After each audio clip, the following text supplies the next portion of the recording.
بسم اللہ الرحمن الرحیم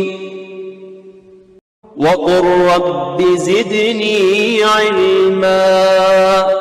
کہ اللہ کے نبی صلی اللہ علیہ وسلم خاتم النبیین ہیں، خاتم الانبیاء ہیں، اور قیامت کے دن تک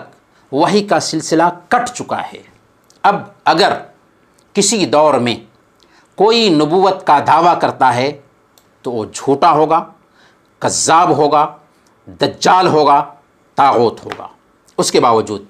اللہ کے نبی صلی اللہ علیہ وسلم نے اپنی وفات سے پہلے ہی اس بات کی صراحت کر دی تھی کہ میرے بعد جھوٹے دعوے داران نبوت پیدا ہوں گے۔ صحیح بخاری اور صحیح مسلم کی روایت ہے،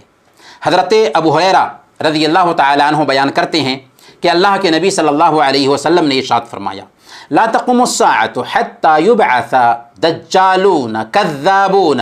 قریب من 30 كلهم يزعم انه رسول اللہ۔ قیامت اس وقت تک قائم نہیں ہوگی جب تک کہ 30 کے قریب جھوٹے دجال پیدا نہ ہوں، ان میں سے ہر ایک کا دعویٰ ہوگا کہ وہ اللہ کا رسول ہے۔ اور واقعی ایسا ہوا بھی، بہت سارے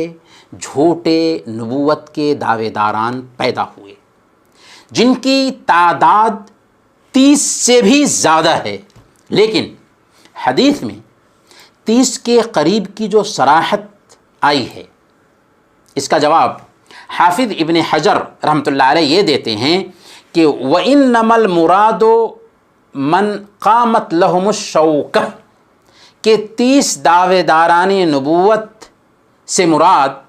ایسے جھوٹے دعوے داران ہیں جن کی شوکت قائم ہوگی، جن کے ماننے والے زیادہ ہوں گے، ورنہ 30 سے زیادہ دعوے داران نبوت پیدا ہوئے اور قیامت کے دن تک پیدا ہوتے رہیں گے۔ ہر دور میں ایسے جھوٹے کذاب پیدا ہوئے اور جھوٹی نبوت کا دعویٰ کیا، لیکن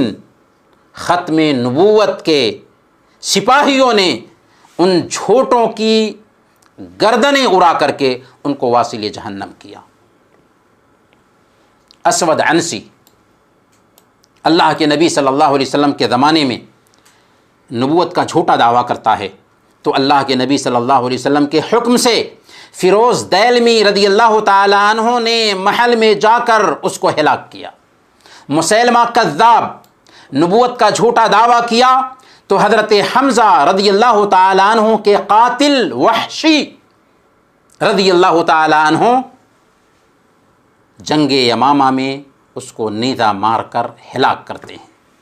طلیحہ نامی ایک شخص نے حضرت ابوبکر صدیق رضی اللہ تعالیٰ عنہ کے زمانے میں نبوت کا دعویٰ کیا تو اس کی سرکوبی کے لیے حضرت ابوبکر صدیق رضی اللہ تعالیٰ عنہ نے خالد بن ولید رضی اللہ تعالیٰ عنہ کو بھیجا، مگر وہ شام کے علاقے کی طرف بھاگ گیا اور صدیق اکبر رضی اللہ تعالیٰ عنہ کی وفات کے بعد وہ اسلام بھی قبول کر لیا۔ مختار بن عبید الثقفی اس نے بھی نبوت کا جھوٹا دعویٰ کیا اور حضرت مصعب بن زبیر رحمۃ اللہ علیہ نے اسے قتل کیا۔ حارث کذاب دمشقی نے نبوت کا جھوٹا دعویٰ کیا تو خلیفہ عبد الملک بن مروان کے حکم سے اس کو قتل کیا گیا۔ ہارون رشید کے زمانے میں ایک شخص نے اپنے آپ کو نوح علیہ السلام ہونے کا دعویٰ کیا کہ نوح علیہ السلام کو 900 سال کی عمر ملی تھی، 50 سال کی عمر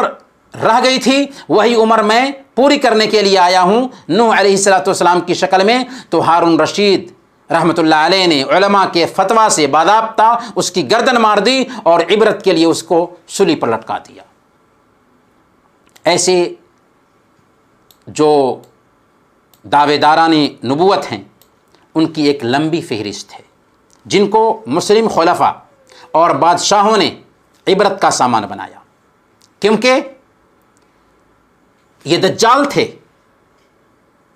یہ شیطان تھے، لیکن بعد کے ادوار میں جن لوگوں نے بھی نبوت کا دعویٰ کیا انہیں مغربی آقاؤں نے ان کی مدد کی، اور مغربی آقاؤں کی پشت پناہی کی وجہ سے ان کا فتنہ بھی بہت زیادہ پھیلا۔